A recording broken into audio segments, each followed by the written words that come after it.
Hai, seperti biasa, saya Azizam Saidina Othman, moderator anda hari ini. Hari ini kita nak bincang satu topik penting, peranan ketua agensi untuk pastikan ejen capai kuota 12 kes setahun. Ya, ini bukan sekadar angka tapi cerminan prestasi keseluruhan pasukan. Ketua agensi kena jadi penggerak utama. Betul. Tapi dari segi praktikal, apa langkah pertama yang patut ketua ambil? Pertama, pastikan setiap ejen faham matlamat.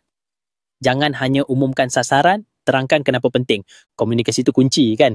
Tapi bukan setakat cakap, kena konsisten pantau juga. Tepat. Pemantauan suku tahunan sangat membantu. Setiap 3 bulan boleh nilai semula strategi. Saya suka kalau ada sistem ganjaran juga.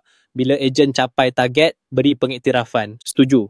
Ganjaran tak semestinya wang, kadang pujian depan pasukan pun beri impak besar.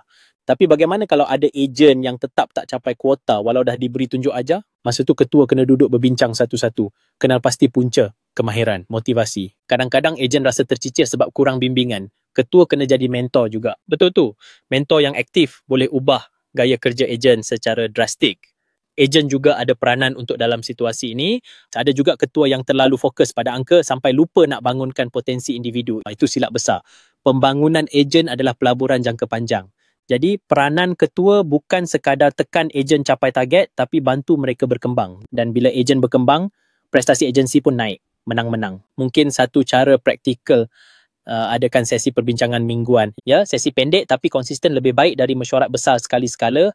Sesi ini perlu penglibatan semua ejen. Ejen perlu turut serta dan hadir beramai-ramai. Pendek kata, ketua agensi kena jadi pemimpin, bukan pengarah semata-mata. Dan pemimpin yang baik sentiasa ada di sisi pasukannya, bukan di atas menunggu laporan. Ejen juga perlu beri sokongan kepada ketua agensi. Soalan untuk renungan. Adakah kita sebagai ketua agensi benar-benar memahami potensi setiap ejen kita? Dan kalau belum, bila kita nak mula mendekati mereka secara ikhlas dan berstrategi?